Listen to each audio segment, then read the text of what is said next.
Welcome to Mr. Hutchings History, where the past comes alive. Let's dive into today's story. Welcome back, everyone. We're diving into a really pivotal moment in the civil rights movement today, the Montgomery Bus Boycott of 1955. And the rise of a young Martin Luther King Jr. Yeah, exactly. We've got a ton of sources here, articles, speeches, historical accounts, and it's clear that this boycott, it wasn't just about Rosa Parks refusing to give up her seat. There's so much more to uncover. There is a lot of complexity to this moment. King's concept of the new Negro, for instance, Yeah. that was electrifying at the time. Absolutely. But it also caused friction with, established civil rights leaders. Yeah, a real clash of visions for how to achieve equality. Okay, so paint the picture for us. Wow. 1955, Montgomery, Alabama. What was the atmosphere like? How did this boycott erupt? Think Jim Crow South. Segregation was just deeply entrenched in every aspect of life. Right. Basic rights denied for Black Americans, discrimination in housing, education, you name it. Jobs. Jobs, absolutely. And yeah, even on public transportation. And the boycott itself, it wasn't some spontaneous event triggered solely by Rosa Parks. It had been brewing for years. It was more like a pressure cooker finally reaching its boiling point. Exactly. Organizations like the Women's Political Council, they'd been strategizing for a boycott for a while. Wow. Joanne Robinson, a professor and activist, she was crucial in planning this and, distributing those 35,000 leaflets calling for the boycott. Right, and then Parks' arrest was the catalyst, I guess. Yeah, the spark that ignited it all. And it's where a young MLK comes in, right? He wasn't the national figure he'd become later. Right, just 26 years old, a pastor, relatively new to Montgomery, but he had this charisma, a powerful way with words that resonated. Yeah. And he's elected to lead this newly formed Montgomery Improvement Association, coordinating the boycott efforts. But one of our sources really emphasizes that the boycott was a true community effort. Like one activist put it, a protest of the people, not a one-man show. Absolutely, yeah. So what were some of the ways everyday people actually made this happen? Well, think about coordinating transportation for an entire community for over a year. Wow. People carpooled, walked miles to work, formed these taxi networks, Wow. and they faced threats and intimidation all the while. Of course. Black churches, they became hubs for organizing, fundraising, offering support. That makes sense. This collective action, it sent a message, Yes. Black people were united, determined to fight for their rights. Powerful stuff. So let's dig into this new Negro concept that King was really championing. Okay. It seems like it was more than just, a catchy phrase.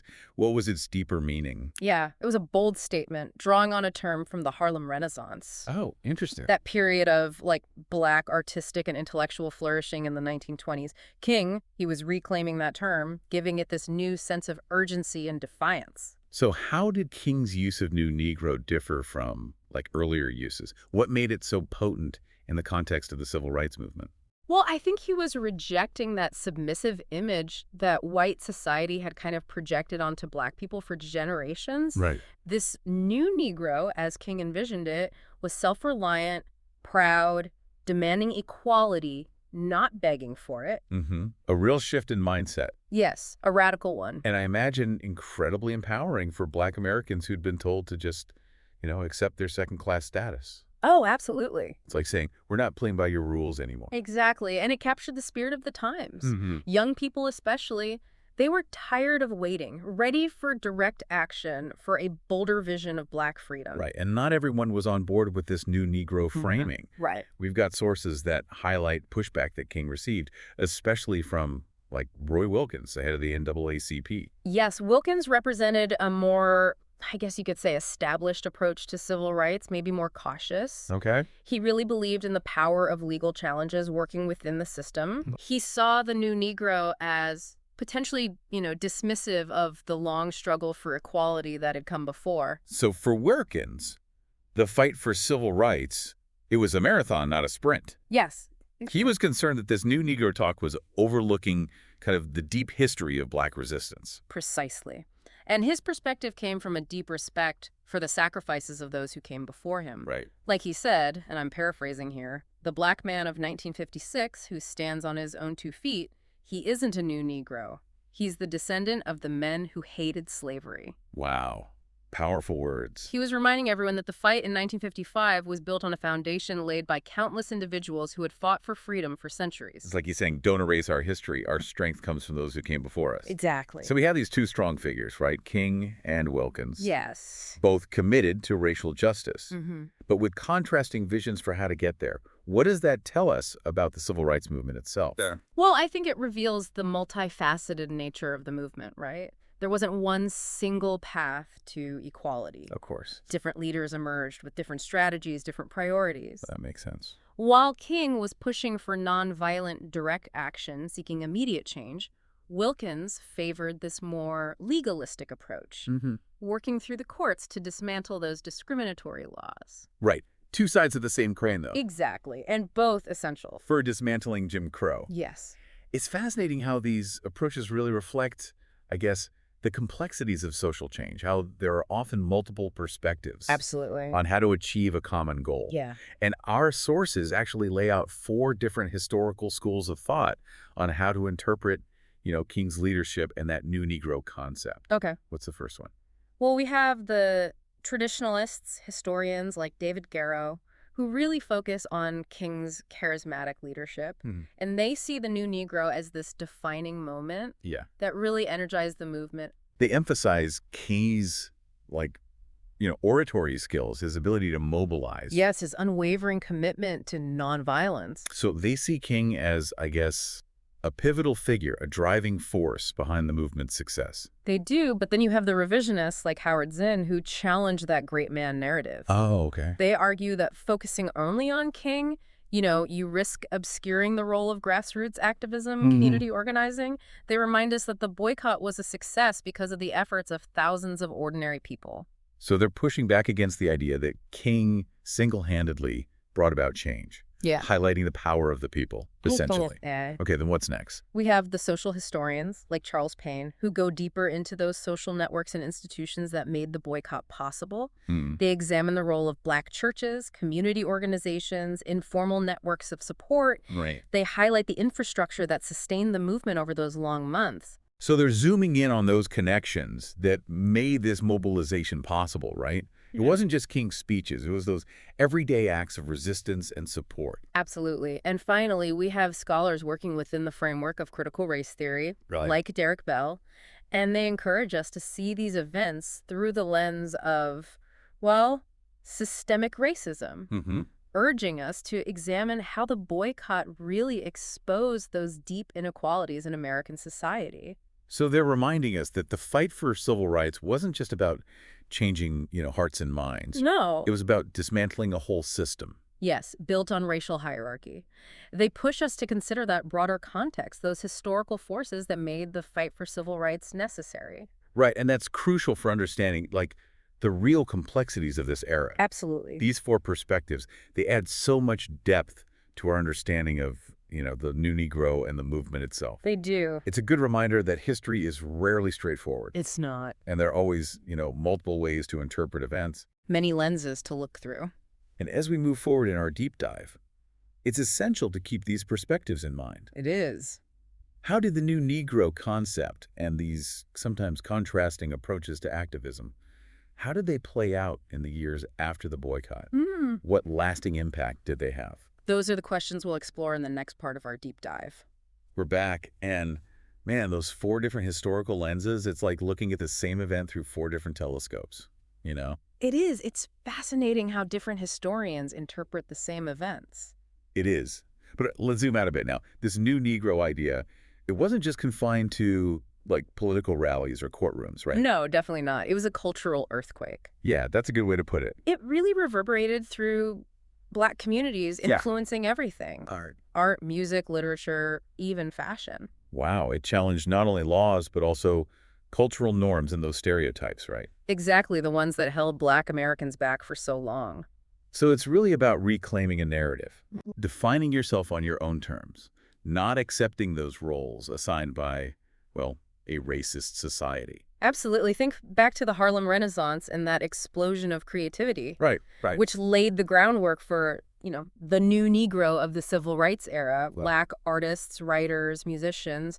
They were challenging those racist caricatures, celebrating Black beauty, intelligence, resilience. One of our sources mentions Langston Hughes. Oh, yes. You know, the poet who wrote, "I too sing America." Such a powerful line. It is. This declaration of belonging, this refusal to be marginalized. Was that something King tapped into with his New Negro message? Oh, without a doubt. He understood that social change needs more than just legal victories. Right. It requires, a transformation of hearts and minds. Exactly. And the New Negro embodied that, this self-worth determination. Yeah. It inspired Black Americans to demand full participation, not just acceptance. And this resonated with the new generation, the ones who were tired of waiting, right? Absolutely, they were ready for action, to challenge the status quo. Through, like, direct action. Exactly. King's message was electrifying, particularly for young people who, they were growing impatient with the NAACP's focus on gradual reform. Right, right. They saw King's nonviolent resistance as a more immediate way to fight for justice. It's interesting, though, because we talked about Roy Wilkins earlier. Yes. And his concern that the New Negro framing, it was discounting this long history of Black resistance. How did that clash between, King's approach and the NAACP's strategy? How did that play out after the boycott? Well, you saw these two powerful forces in the civil rights movement operating on different tracks, but often complementary ones. Good. King, with his Southern Christian Leadership Conference, the SCLC, he became the face of nonviolent direct action. Right, the Birmingham campaign, the March on Washington. Selma to Montgomery. Yeah, those were watershed moments, capturing the nation's attention. They were. Forcing America to confront those brutal realities of segregation and racism. It's hard to imagine those events happening without King, It is his leadership, his ability to mobilize. It was unparalleled. Yeah, his charisma, his speeches, his use of nonviolence. It made him a global symbol.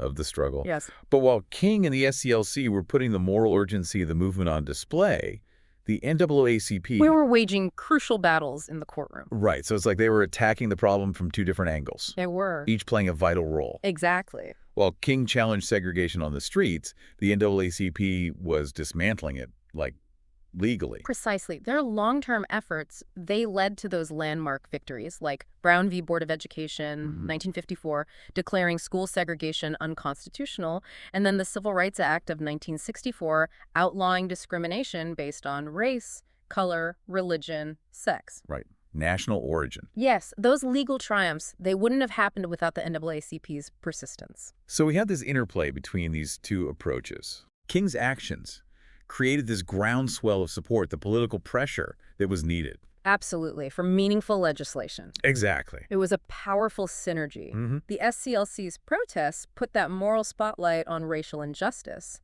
Right. While the NAACP's legal victories, they created the framework for lasting change. But it's also important to acknowledge that both approaches, they faced incredible resistance. Oh, they did. Fierce resistance. We have sources detailing the violence, the brutality inflicted on those who dared to challenge, the status quo. The SCLC's protests, they were met with police brutality, arrests, even bombings. Wow. Civil rights workers risked their lives. To register voters? Yes, and to challenge segregation. One of our sources tells the story of Fannie Lou Hamer, a sharecropper and activist. Yes. She endured a savage beating in a Mississippi jail.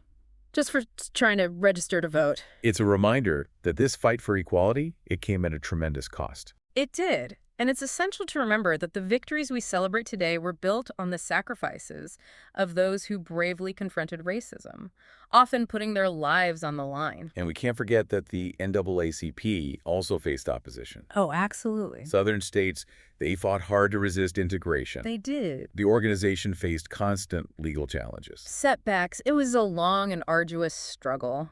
It's a real testament to their tenacity. It is. Their belief in the power of the law to bring about change. And that brings us to, I guess, a crucial point, right? The legacy of these approaches, it's still debated today. It is. You mean in terms of how they influence contemporary movements? Exactly. We're still grappling with those same questions. Like, what are the most effective ways to bring about change? Yes. How do we balance the need for immediate action with the pursuit of long-term solutions? It makes me think about the movements we see today. Black Lives Matter, Me Too, climate activism. All facing similar challenges. In terms of strategy tactics, right? How do we build coalitions, mobilize people, exert pressure on those in power? And how do we sustain momentum? Yeah. How do we achieve lasting change? How do we honor the legacy of those who came before us while adapting to the challenges of today? It's a complex equation. It is, and there's no easy answer. No, but I think the lessons we learned from the civil rights movement, from its successes and its internal tensions, they're invaluable. It's a reminder that social change is rarely neat and tidy. Rarely. It's messy, complex, and it requires constant adaptation. It does. Reassessment. And courage, resilience, and a willingness to challenge the status quo. And that's where that new Negro concept, Even with its complexities and controversies. it continues to resonate. It does. So as we move into the final part of our deep dive, Okay. I'm curious to explore how this idea has evolved over time. What is the new Negro of the 21st century? That's what we'll unpack next, examining that lasting legacy and its relevance for understanding social change today. We've been through so much. The boycott, the new Negro concept, King, Wilkins. Those contrasting approaches, yeah. Fighting for that same goal, but with different strategies. Where do we even land now? What does this all mean for us today? Well, connecting it to the bigger picture, I think the new Negro, it wasn't just about a bus boycott, right? No, of course not. It was about a shift in consciousness, redefining what it meant to be Black in America. It's like that Langston Hughes line we talk about, I too sing America. Yes. Claiming a rightful place. Demanding to be seen, heard, not as a problem, but as part of the fabric. Exactly. And this didn't happen out of nowhere. It was part of this global wave of decolonization. Oh, interesting. People of color all over the world rising up, demanding self-determination. Right. The new Negro was connected to this larger fight for human dignity. Yeah, it's fascinating how this concept resonated beyond Montgomery. It did. Became a touchstone, for future movements. Our sources even connect it to the Black Power movement of the 60s and 70s. Yeah. Which is interesting because while King was advocating for integration, racial harmony, right, the Black Power movement took a different approach. They did, emphasizing Black pride, self-reliance. Even separatism in some cases. So how did the new Negro, with its focus on integration, how did that influence a movement that was, in some ways, pushing for a separate path? Well, I think it laid the groundwork by instilling this sense of pride, self-worth.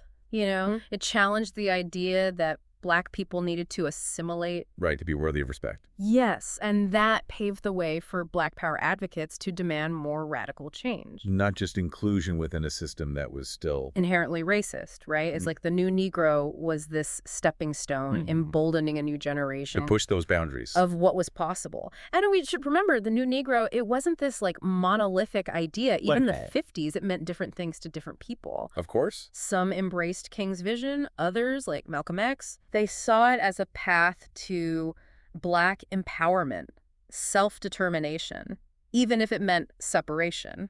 It's a reminder that even within a movement, there are these diverse perspectives. Absolutely. Different interpretations of what freedom, what equality looks like. And that's healthy, right? It is. Social movements need that diversity of thought, those conflicting visions. Or challenge assumptions. Refine strategies, keep things dynamic. Responsive. Yes, to the needs of the people. But how has this new Negro concept evolved, in the 21st century? Oh, that's a great question. What does it look like in the age of Black Lives Matter, social media? Well, I think it's still rooted in self-determination, their refusal to accept second-class citizenship. But it's more nuanced now, right? It is more intersectional. So it's not just about race anymore. No, it's about recognizing the interconnectedness of different forms of oppression. Right. So the fight for racial justice is connected to, gender equality, LGBTQ plus rights. Economic justice, environmental sustainability. It's about dismantling systems, not just achieving equality within them. And using new tools, right? Yeah. New technologies. Absolutely. The new Negro of today is digitally savvy. Yeah, called connected. Using social media to amplify voices. Organize. Think about Black Lives Matter and the role of social media. Right. It allowed activists to bypass those traditional media outlets, share their stories directly. Creating this powerful counter-narrative. Yes, to that dominant narrative of police brutality and systemic racism. So the legacy of the new Negro, it's alive and well, even if it takes on different forms. It is. It's still about challenging the status quo, demanding justice, creating a more equitable world. Well, and what's inspiring is that the new Negro it's not a fixed identity, is it? No, it's evolving, constantly being redefined by each generation. It speaks to the resilience, the creativity, Of Black people in their struggle for freedom. and a reminder that the work isn't finished. The fight for racial justice continues. It requires all of us to be engaged, to challenge our own biases. to work towards a more just world. That's a good point. As we wrap up our deep dive here, I think the biggest takeaway is that the boycott, the rise of the new Negro, They weren't just events of the past they were catalysts. for a transformation that's still going on. It's a legacy that calls on us to continue the fight, to never settle for anything less than full equality, justice for everyone, And who knows, maybe the next new Negro moment is happening right now, somewhere in the world. waiting to be discovered. That's something for you, our listener, to think about. Where do you see those sparks of change? How are you contributing to the fight for a better world? We hope this deep dive has sparked your curiosity, given you some food for thought. And left you with more questions than answers. Keep diving deep, keep exploring, keep pushing for change. Until next time. Thanks for listening to Mr. Hutchings History. Keep exploring, and we'll see you next time.